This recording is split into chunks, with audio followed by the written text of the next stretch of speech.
రాయదుర్గ పట్టణంలో మంగళవారం urban SI Balaraju, ASI Venkateswarlu బదిలీ సందర్భంగా పోలీస్ స్టేషన్లో సిఐ జయనాయక్ శాలువా కప్పి పూలమాలతో ఘనంగా వీడ్కోలు కార్యక్రమాన్ని నిర్వహించారు.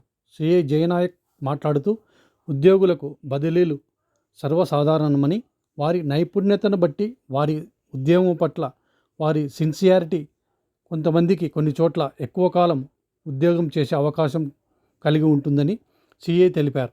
బదిలీపై వెళుతున్న ఎస్ఐ, ఏఎస్ఐ సేవలను కొనియాడారు.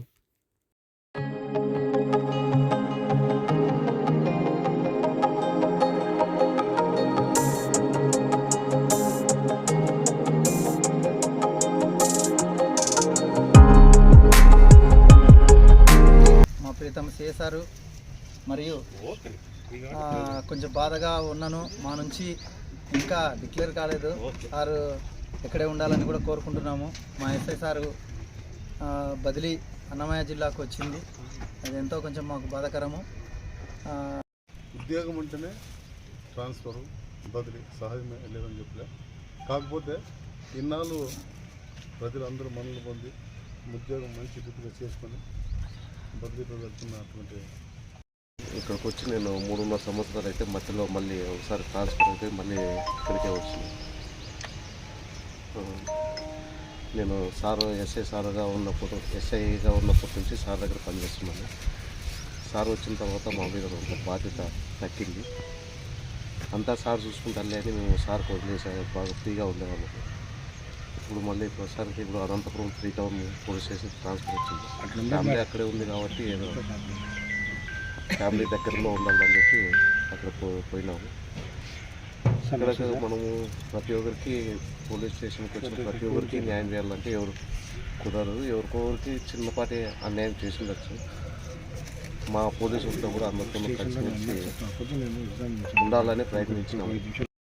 అన్నమయ్య జిల్లాకి నేను ట్రాన్స్ఫర్ మీద వెళ్తున్నాను కాబట్టి ఈ అన్నమయ్య జిల్లాకి వెళ్తున్న తర్వాత కూడా నేను ఇంతకుముందు కూడా మన రాజకీయ సిఐ గారి దగ్గర నేను వెస్ట్ పోలీస్ స్టేషన్లో ఎలక్షన్ పర్పస్ మీద నేను వెళ్ళాను అక్కడ.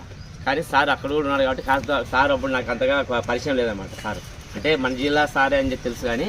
కానీ సార్ అక్కడ మాకు ఏవి ఒక 6 నెలలు కానీ 7 నెలలు కానీ సార్ దగ్గర మేము డ్యూటీ చేసాము. కానీ అక్కడ కానీ మాకు ఎలక్షన్లో పర్పస్గా ఏ విధంగా కానీ అక్కడ మాకు సార్ ఎటువంటి ఇబ్బంది పెట్టడం కానీ ఏదే కానీ మాకు లీవ్ కావాలన్నా కూడా ఎన్ని రోజులు పోయినా లేట్గా వచ్చినా కూడా మాకు సారు అంటే ఫ్యామిలీ పరంగా కానీ హెల్త్ పరంగా కానీ అడిగినా కూడా పాపము ఒక రోజు ముందుగా పంపించడం జరుగుతున్నది. మరి వచ్చినా కూడా ఏం పట్టించుకునేవాడు కాదు. డ్యూటీ విషయంలో కూడా మాకు సార్ ఎటువంటి డ్యూటీలు కూడా ఎక్కడ ఎక్కువ చెప్పడం లేదు. మాకు చాలా అనుకూలంగా మాకు చేసినారు. కానీ అక్కడ నుంచి బదిలీపై నేను ఇక్కడికి వచ్చిన తర్వాత కూడా మరి సార్ దగ్గర కూడా ఈ రాయదుర్గం పోలీస్ స్టేషన్ నందు ఈ 6 నెలల కాలంలో కూడా సార్ దగ్గర కూడా చేసినాను.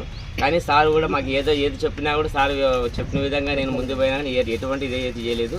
కానీ సార్ ఇక్కడ కూడా నాకు అన్ని విధాలా సహకరించి ముందుకు నడిపించి ఏదైనా నేను ఉంటాను చూసుకో అని చెప్పేసి అంటే దాని ప్రకారం కేసు పరంగా కావచ్చు, వ్యక్తిగతంగా కావచ్చు, ప్రజల పరంగా చేయడమే పోలీసు ఉద్యోగం. కాబట్టి ఎక్కడ పోయినా బాగా అనాల్సింది అవకాశం. గతంలో పనిచేశాడు ఇక్కడ ఏఎస్ఐగా. మనకు రాయదుర్గం పరిస్థితులు, వాతావరణం అన్నీ తెలుసుకొని ఇక్కడికి వచ్చాడు. సరే ఇక్కడ వచ్చినాక మరీ ఇక్కడికే రిటైర్డ్ అవుతాడు అనుకున్నాము. పరిస్థితులు తర్వాత ఉన్నతాధికారుల ఆదేశాలతో బదిలీపై వెళ్తున్నాడు. దానికి ఈరోజు అంటే సారు ఇక్కడ నుంచి బాలరాజు సారు రాయచోటికి చాలా సుదూర ప్రాంతమే అది. అక్కడికి బదిలీపై వెళ్తుండడం అనేటువంటిది ఒక రకంగా బాధాకరమే. సార్ ఈ ఊరు అల్లుడు, యాక్చువల్గా అల్లుడే సార్, అల్లుడు. రిటైర్మెంట్ కూడా ఇక్కడే కావాలని ఆశ ఉండింది సార్కి. కాకపోతే తప్పదు, ప్రభుత్వ నిర్ణయాలు, ఉన్నతాధికారుల ఆదేశాలు ఇవన్నిటిని కూడా పాటించాల్సిందే, తప్పదు. మన రాయదుర్గం నియోజకవర్గంలో పోలీస్ స్టేషన్ అంటేనే ఇప్పుడు రుద్రమునిన్న చెప్పినట్లు చాలా అపరిశుభ్రంగా ఉండేది.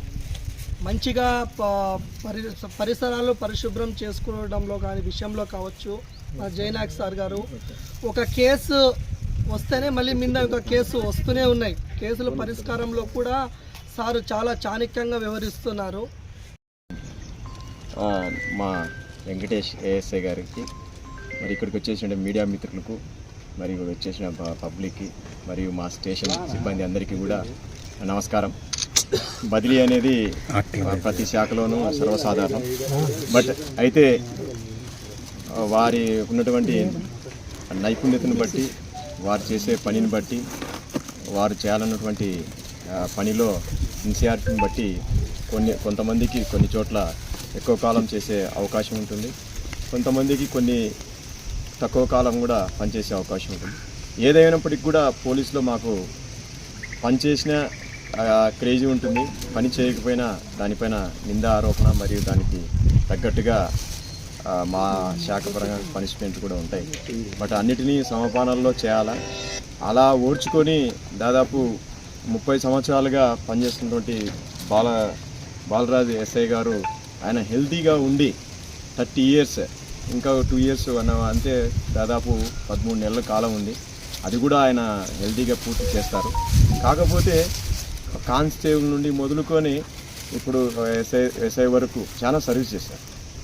దాంట్లో భాగంగా అతను పై అధికారులు కావచ్చు, అతను పబ్లిక్ కావచ్చు, అదేవిధంగా అతని కుటుంబ సభ్యులకు కావచ్చు, అదంతా ఒక ఫ్యామిలీ అటాచ్మెంట్ ఉండి పబ్లిక్ మనం సేవ చేయాలనేటువంటి నేచర్ ఉండి దానివల్ల ఎన్నో ఉడిదుడుకులు వచ్చి చాలా బందోబస్తుకి వెళ్తారు, క్రైమ్ డిటెక్షన్కి వెళ్తారు, కోర్టు డ్యూటీస్ చేస్తారు.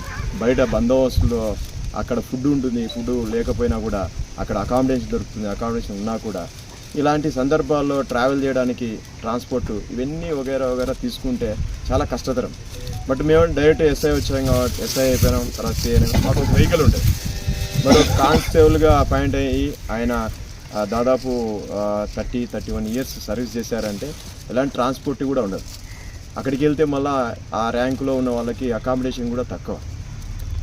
మా నుండి కొద్దిపాటి